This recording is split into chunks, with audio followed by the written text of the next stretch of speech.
સુરતના Dumas police station હદ વિસ્તારમાં ફરી એક વખત દારૂની મહેફિલ ઝડપાઈ છે. રાજહંસ બેલીઝા બી ટાવર ફ્લેટ નંબર 1317માં દારૂ પાર્ટી ચાલી રહી હોવાની બાતમીના આધારે પોલીસે દરોડો પાડ્યો હતો.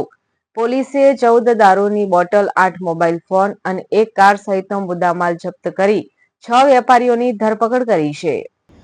16 ઓગસ્ટની મોડી રાત્રે ડુમ્મસ રોડ ઉપર આવેલા સાયલન્ટ ઝોન વિસ્તારની જાણીતી રાજહંસ બેલીઝા બિલ્ડિંગના ટાવર બી સ્થિત ફ્લેટ નંબર 1317માં ચાલી રહેલ દારૂની મહેફિલ ઉપર પોલીસે દરોડો પાડ્યો હતો. ફ્લેટમાં ભેગા થયેલા 6 વેપારી કોઈપણ પ્રકારની પરમિટ વગર વિદેશી દારૂની મહેફિલ માણી રહ્યા હતા. ત્યારે જ પોલીસે તમામની ધરપકડ કરી લીધી હતી. આ દરોડા દરમિયાન પોલીસે ફ્લેટ માલિક પુરુષોત્તમભાઈ પાંપડિયા, ગોપાલ ઓમપ્રકાશ રાઠી, ધીરજ જગદીશભાઈ પાંપડિયા, આનંદ ભાગીરથ પાંપડિયા, મુદસર નાઝર માંગડા અને ગગન સંતોષકુમાર ચાંકડ નામના 6 વેપારીઓને ઝડપી કાર્યવાહી હાથ ધરી છે. તો પોલીસે ઘટના સ્થળેથી 1,07,180ની કિંમતની વિદેશી દારૂની કુલ 14 બોટલો કબજે કરી હતી. આ ઉપરાંત આરોપીઓ પાસેથી 4 લાખની કિંમતના 8 નંગ મોબાઈલ ફોન તેમજ દારૂની હેરાફેરી માટે ઉપયોગમાં લેવાયેલ 5 લાખની કિંમતની એક કાર પણ જપ્ત કરી લેવાઈ છે.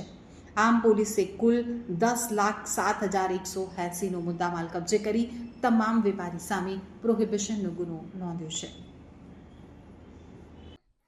માનનીય પોલીસ કમિશનર શ્રી વાબાંગ જમીર સાહેબ નાઓ દ્વારા સ્પષ્ટ સૂચના આપવામાં આવેલ હતી કે વિસ્તારમાં ગેરકાયદેસર દારૂની પ્રવૃત્તિ ડામવામાં આવે.